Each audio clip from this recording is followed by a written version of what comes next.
You're such an asshole!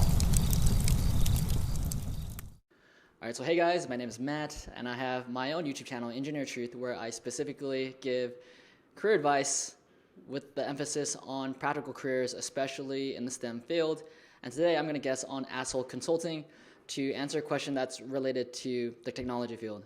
Alright, so the email reads, Dear Aaron, I would appreciate your wisdom delivered in a video response. I have spent 2/3 of my career doing software development at an American company that has recently been sold off to a large offshore organization. Consequently, I have started to actively apply and interview for programming jobs in my local area. I have two questions. The first is, what is the most time-effective way to get back into Java programming, which I did for the first 1/3 of my career? I find that recruiters back away when they discover that my current position uses a different programming language.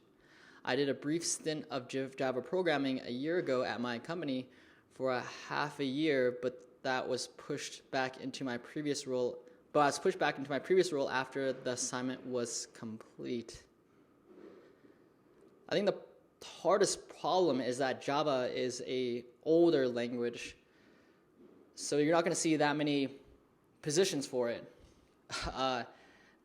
Obviously you can still apply for the positions, but in programming, languages are very specific. So if you don't have the language that a lot of recruiters need, they're not going to recruit you.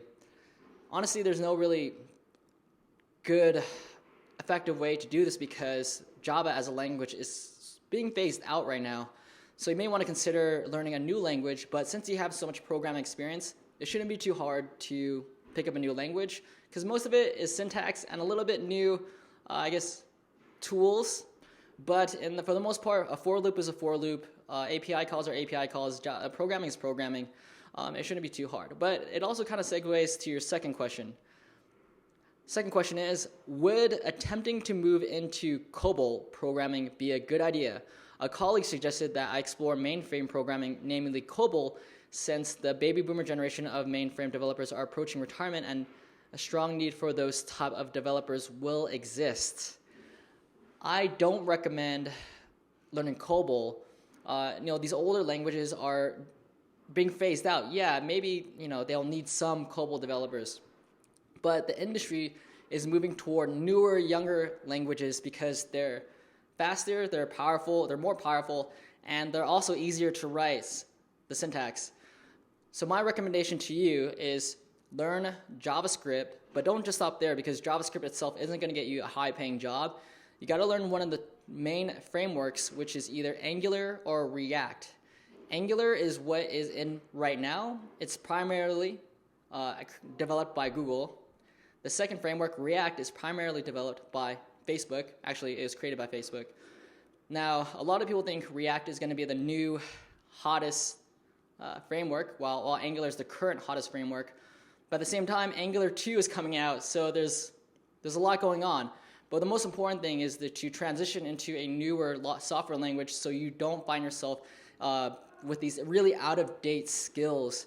And I think you can see this for yourself when you look for these job positions. You're going to see a lot of front-end web development, back-end web development. You're not going to see as many Java developers or COBOL programming jobs.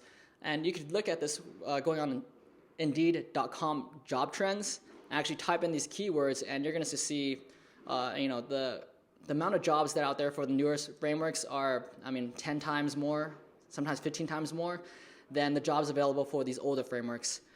So that's all I had to say about that. I hope that answers your question. I hope you can make an educated decision on what's best for you. And if you guys want to go check out my channel, Engineered Truth, it's also on YouTube. And I'll see you guys next time.